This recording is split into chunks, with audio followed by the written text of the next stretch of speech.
বৃদ্ধি হওয়া, বেশি বেশি নেকি হওয়া এবং সমাজের মানুষের কাছে গ্রহণযোগ্যতা অর্জন, সমাজের মানুষ আপনাকে ভালোবাসতে শুরু করবে। দ্বিতীয় নম্বর যে আমলটা, আত্মীয়তার সম্পর্ক রক্ষা করা। দ্বিতীয় পয়েন্ট কি? আত্মীয়তার সম্পর্ক যে রক্ষা করবে, আল্লাহ তাআলা তার হায়াতের ভিতরে বরকত দিবেন।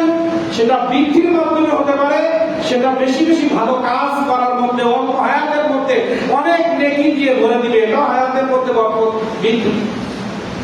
এবং সমাজের মানুষের কাছে আপনাকে আমাকে কি করবেন? সম্মানই করবেন। রাসূল কারীম সাল্লাল্লাহু আলাইহি ওয়াসাল্লাম বললেন, সিলাতুর রাহিমি তাজিদু ফিল আমর। আত্মীয়তা আয়ু বৃদ্ধি করে। আত্মীয়তার সম্পর্ক মানুষের হায়াতটাকে কি করে? বৃদ্ধি করে। হায়াত বৃদ্ধি দুইটা সংখ্যা কিন্তু বলেছে। একটা হচ্ছিলাম হায়াতের বৃদ্ধি হবে 50 ছিল 60 হবে, এটাও হতে পারে। অথবা 50 আছে, হায়াত বৃদ্ধি হবে না, কিন্তু আপনার অল্প হায়াতের মধ্যে আপনি বেশি বেশি ভালো কাজ করতে পারবেন। এই ভালো কাজ করতে পারা, এটাও হায়াতের বরকত, এটাও হায়াত বৃদ্ধি। একজন 60 বছর বেঁচে সে 5 ওয়াক্ত নামাজ সঠিকভাবে পড়ে নাই, তার 20-30 বছরের কোনো আমল নাই। কিন্তু একজন মানুষ 30 বছর বেঁচেছে, কিন্তু তার 30 বছরের ভিতরে শুধু নেকি আর নেকি। তাহলে একজন 80 বছর বেঁচে যদি ইবাদত আল্লাহকে খুশি না করতে পারে, একজন 20 বছরে যদি আল্লাহকে খুশি করে, এটাই তো নেক হায়াত, এটাই তো ভালো মানুষ, এটাই তো হায়াতের মধ্যে বরকত। এজন্য রাসূল কারীম সাল্লাল্লাহু আলাইহি ওয়াসাল্লাম বলেছেন, হায়াত যদি বৃদ্ধি করতে চাও, আত্মীয়তার সম্পর্ক ঠিক রাখো। রাসূল কারীম সাল্লাল্লাহু আলাইহি ওয়াসাল্লাম আরো বললেন, ইরশাদ করেন, মান আহাব্বা আই ইয়াবসাতা লাহু ফি রিজকি ওয়া ইউসআলাহু ফি আসারিহি ফালইয়াসিল রাহিমা। রাসূল কারীম সাল্লাল্লাহু আলাইহি ওয়াসাল্লাম বলেন, যে পছন্দ করে যে তার রিজিক প্রশস্ত হোক। কোন ব্যক্তি যদি মনে করে আমার রিজিক বৃদ্ধি পাক, আমার রিজিকের মধ্যে বরকত আসুক, তার রিজিক প্রশস্ত হয় এবং তার আয়ু বর্ধিত হোক, তার হায়াতের ভিতরে বরকত হোক, তার হায়াত বেড়ে যাক, সে যেন আত্মীয়তার বন্ধন অক্ষুণ্ণ রাখে। যেভাবে হোক, নিজেকে ছোট করে হোক আর কষ্ট করে হলেও, আমার নিজের ভাই বোন আমাকে গালি দিচ্ছে, তারপরেও তার পাশে দাঁড়ান। আমার কারণে যেন আমার আত্মীয়তা সম্পর্ক ছিন্ন হয় না হয়। সে আমাকে গালি দিচ্ছে, সে আমার বাড়ি আসে না, সে আমার সাথে কথা বলে না, কিন্তু আমি যদি নেককার হতে চাই, আমার সব যদি বাড়াইতে চাই, অল্প হায়াতের ভিতরে বরকত আনতে চাই, আমার তার পাশে যেতে হবে। আমার দ্বারা যেন কেউ বলতে না পারে অমুক তার আত্মীয়তার সাথে সম্পর্ক ছিন্ন করেছে। ধরেন আমরা 2 ভাই, উনি আমার সাথে আত্মীয়তা সম্পর্ক ছিন্ন করেছে, সমাজে বলিয়ে বেড়াচ্ছে, কিন্তু আমি বলছি না আমার ভাইকে আমি ভালোবাসি, আমি আমার ভাইয়ের পাশে যাচ্ছি, এটা এলাকার মানুষ জানতেছে। সবাই জানলো কি উনি ব্যাক করেছে, এ ব্যাক করে নাই, তাহলে সামাজিক ভাবে আমার গ্রহণযোগ্যতা বাড়বে এবং আল্লাহ তাআলা আমার উপরে রহমত নাযিল করবে। আল্লাহ তাআলা আমার রহমতের চাদর দিয়ে বেষ্টন করবে। উনি রহমত থেকে দূরে সরে যাবে, ওনার সওয়াব হবে না, হায়াত বৃদ্ধি পাবে না, সমাজের মানুষ ওনাকে নিকৃষ্ট বলবে। কিন্তু আমি ঠিক রাখার কারণে আমার সম্মান হলো, আল্লাহ খুশি হলো, পরকাল সবসাকা বকফকা হয়ে গেল। এজন্য কে গালি দিল, কে আমাকে ঠকালো, এই চিন্তার মধ্যে না যে আমি কি করছি, আমি কি সম্পর্ক ঠিক রাখতে পেরেছি। আমাকে গালি দিচ্ছে, আমার খাবার সে গ্রহণ করতে যাচ্ছে না, এত রাগ, সর্বশেষ সালাম দিয়ে হলেও আজকে কথা বলবে। অনেকে আছে না, তার পাশে গেলেও কথা বলতে চায় না, এত রাগ, সালাম দিয়ে চলে যান, আপনার দায়িত্ব পালন করেন। বিপদে পড়লে তার পাশে যান, যত বড় শত্রু হোক, রক্তের আত্মীয় যে সে শত বড় বেঈমানি করলেও আপনি তার বিপদের পাশে যান, আপনি বেঁচে যাবেন, আমি বেঁচে যাব। ঠিক আছে? তাহলে আত্মীয়তার সম্পর্ক রক্ষা, এই বিষয় নিয়ে সূরা মুহাম্মাদের 22 এবং 23 নম্বর আয়াতে আল্লাহ ঘোষণা দিয়েছেন কি, অনেক মানুষ আছে যে হিংসা করে, ইচ্ছা করে, অহংকার বশত আত্মীয়তার সাথে সম্পর্ক রাখে না বা তাদেরকে দূরে সরায় দেয়। যারা হিংসা করে, অর্থের অহংকারে বা অন্য কোনো কারণে, ক্ষমতার কারণে, অর্থের কারণে যদি কেউ কোনো আত্মীয়তাকে অবমূল্যায়ন করে, তাদের সম্পর্কে আল্লাহ তাআলা বলেছেন, ফাহাল আসাইতুম ইন তাওয়াল্লাইতুম আন তুফসিদু ফিল আরদ ওয়া তুকাত্তিউ আরহামাকুম উলাইকা আল্লাযীনা লা'নাহুমুল্লাহু ফাআসাম্মাহুম ওয়া আ'মা আবসারহুম। ফাহাল আসাইতুম, সবাইকে বলছেন, ফাহাল আসাইতুম, তোমরা কি মনে করেছো, আশা করেছো, তোমরা কি এটা ভাবতেছো, ইন তাওয়াল্লাইতুম, আমি যদি তোমাকে কর্তৃত্ব দেই, তুমি মনে মনে জল্পনা কল্পনা করতেছো, ভাবতেছো, ইন তাওয়াল্লাইতুম, আমি তোমাকে যদি কর্তৃত্ব দেই, নেতৃত্ব দেই, অর্থ দেই, সম্মান দেই, আন তুফসিদু ফিল আরদ, তুমি জমিনের মধ্যে ইচ্ছামতো ফ্যাসাদ সৃষ্টি করবা। মানুষ ফ্যাসাদ সৃষ্টি করে অর্থ হলে, ক্ষমতা আসলে, ঠিক আছে?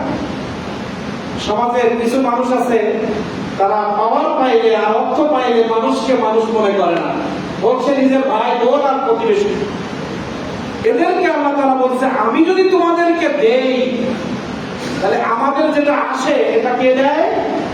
আল্লাহ তাআলা। ফাহাল আসাইতুম, তুমি কি ভাবতেছো, তুমি কি এটা মনে করতেছো, ইন তাওয়াল্লাইতুম, আমি যদি তোমাদেরকে কিছু দেই, হতে পারে সেটা ক্ষমতার নিয়ামত, হতে পারে অর্থ, হতে পারে চাকরি, হতে পারে পদ, চেয়ার, যাই হোক, এলেম হতে পারে, চাকরি হতে পারে, ব্যবসা হতে পারে, রাজনৈতিক পদ হতে পারে, আমি তোমাদেরকে যে কর্তৃত্ব, নেতৃত্ব, যে সম্মান দিচ্ছি, এটা পেয়ে তুমি কি মনে করতেছো আন তুফসিদু ফিল আরদ, তুমি জমিনে ফিতনা করবা, অহংকার করবা, ক্ষমতার বড়াই করবা, টাকার গরম দেখাবা, চেহারার গরম দেখাবা, পাওয়ারের গরম দেখাবা, এটা যদি তুমি ভাবো, ভুল করবা, প্রথম নাম্বার। দ্বিতীয় নাম্বার, ওয়া তুকাত্তিউ আরহামাকুম, আমি তোমাকে নেতৃত্ব দিয়েছি, কর্তৃত্ব দিয়েছি, অর্থ দিয়েছি বলে তুমি তোমার আরহাম, রক্তের আত্মীয়কে মানুষ মনে করছো না? যে মায়ের পেটে 5টা সন্তান, তোমরা ভাই বোন 2টা 3 ভাই, একই মায়ের পেটে, প্রত্যেকের ওই মা বাবার রক্ত তোমার শরীরে। আরহাম মানে কি? যাদের শরীরে আমার রক্ত প্রবাহিত হচ্ছে, যে যে মানুষগুলোর শরীরে আমার রক্ত একই রক্তের, আমরা যারা, এদেরকে কি বলা হয়? আরহাম। রেহেম থেকে আরহাম, একই রক্ত। এই রক্তের সাথে বেঈমানি করছে, অনেক টাকা হয়েছে বলে। দেখেন না, আমাদের সমাজে যাদের একটু টাকা হয়, তারা সমাজ থেকে একটু আলাদা থাকতে চায়। তারা যখন টাকা ছিল না, তখন বাবা মা ভাই বোন সবাইকে দেখাশোনা করতো। যখন অনেক টাকা হয়েছে, বছরে একবার রক্তের আত্মীয়দের খোঁজ দিতে পারে না। এদেরকে আল্লাহ তাআলা বললেন, ইন তাওয়াল্লাইতুম, আমি কি এজন্য তোমাদেরকে দিয়েছি, আন তুফসিদু ফিল আরদ, তোমরা সমাজে ফিতনা করবা, ওয়া তুকাত্তিউ আরহামাকুম, রেহেম, আত্মীয়তার সম্পর্ক ছিন্ন করবা বলে তোমাকে আমি দেই নাই। দেওয়ার পরে যদি ফিতনা করো, যদি আত্মীয়তার সাথে সম্পর্ক ছিন্ন করো, মনে রেখো, উলাইকা আল্লাযীনা লা'নাহুমুল্লাহ, এই উলাইকা বহুবচন, এখানে একজনকে নির্দিষ্ট করে নাই। পৃথিবীর যে প্রান্তে মানুষ এরকম করবে, সবাইকে আল্লাহ তাআলা টার্গেট দিয়ে বলেছেন, উলাইকা আল্লাযীনা লা'নাহুমুল্লাহ, এরা সবাই আল্লাহর লানত প্রাপ্ত। বলে আমল যে আমরা করব, ভাইয়ের সাথে সম্পর্ক নাই, বোনের হক ফাঁকি, ভাইয়ের হক ফাঁকি দিয়ে আমি হজ করেছি। এখানে বলছে আত্মীয়তার সম্পর্ক যদি তুমি হাত বৃদ্ধি করতে চাও, নেকি কবুল করাইতে চাও, আত্মীয়তার সাথে সম্পর্ক ঠিক রাখো। আমাদের আত্মীয়তার সাথে সম্পর্ক নেই, হক ফাঁকি দিয়ে, কপালে কালো দাগ এবং মাথায় টুপি, মাথায় পাগড়ি এবং 5 ওয়াক্ত নামাজ জামাতে কাজ হবে? তাহলে আমাদের আমল নষ্ট হয় যে যে কারণে। এখানে নেগেটিভ পজিটিভ, এই যে পয়েন্টগুলো বলছি, এই আমলগুলোর মাধ্যমে আল্লাহ হায়াতে বরকত দিবে, সব ঢেলে দিবে এবং সমাজের সম্মান, আপনাকে সম্মানিত করবে। ঠিক তেমনি এই আমলগুলো যদি আপনি আমি না করি, এই আয়াতগুলো, এই হাদিসের বিরুদ্ধে যদি আমরা অবস্থান নেই, বিপক্ষে যদি আমাদের জীবন স্টাইল হয়, তাহলে মনে করবেন আপনার হায়াতও বরকত কমে যাবে। হবে, নেকি থেকে বঞ্চিত হবেন এবং সমাজের মানুষের কাছে আপনি গালির পাত্র হবেন। নেগেটিভ পজিটিভ না? এই আমলগুলোর মাধ্যমে তিনটা জিনিস অর্জন হবে, আবার এই আমলগুলো যদি না থাকে তার মাধ্যমে তিনটা জিনিস অর্জন হবে। সেটা কি? আল্লাহর লানাত, নেকি হবে না, সমাজের মানুষের কাছে আপনি আমি নিকৃষ্ট মানুষ হিসাবে পরিগণিত হব।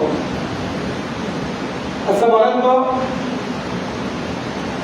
যত বড় আলেম হোক আর যাই হোক, সে যদি ফিতনা করে, সে বোঝে না কিন্তু তাকে মানুষ ভিতরে ভিতরে ঘৃণা করে কিনা?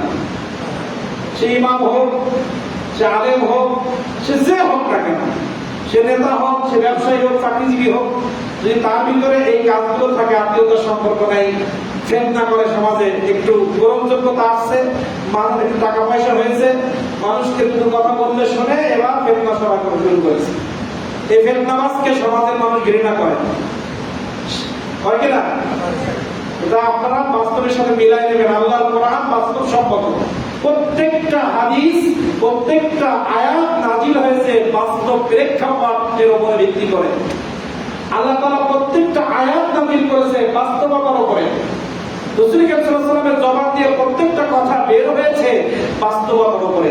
এজন্য কোন হাদিস দেখবেন সমাজ যা হচ্ছে তাই হাদিস।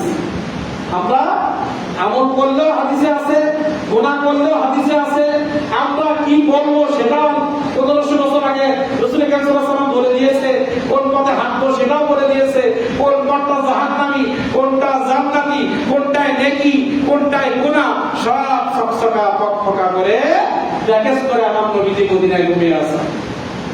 আপনি কি বলবেন, আপনি কি করবেন, সব আছে এখানে। এখন কোন বলায় নেকি, কোন বলায় হায়াত বৃদ্ধি, কোন বলায় জান্নাত, এটা পড়ে জানতে হবে। একটা চলা বলা তাকানো, এক চলা বলায় তাকানো জাহান্নাম, আরেক চলা বলা তাকানোর মধ্যে জান্নাত। এখন কোন বলা, কোন চলা, কোন তাকানো, এটা তো কোরআন হাদিস থেকে জানতে হবে, ঠিক না?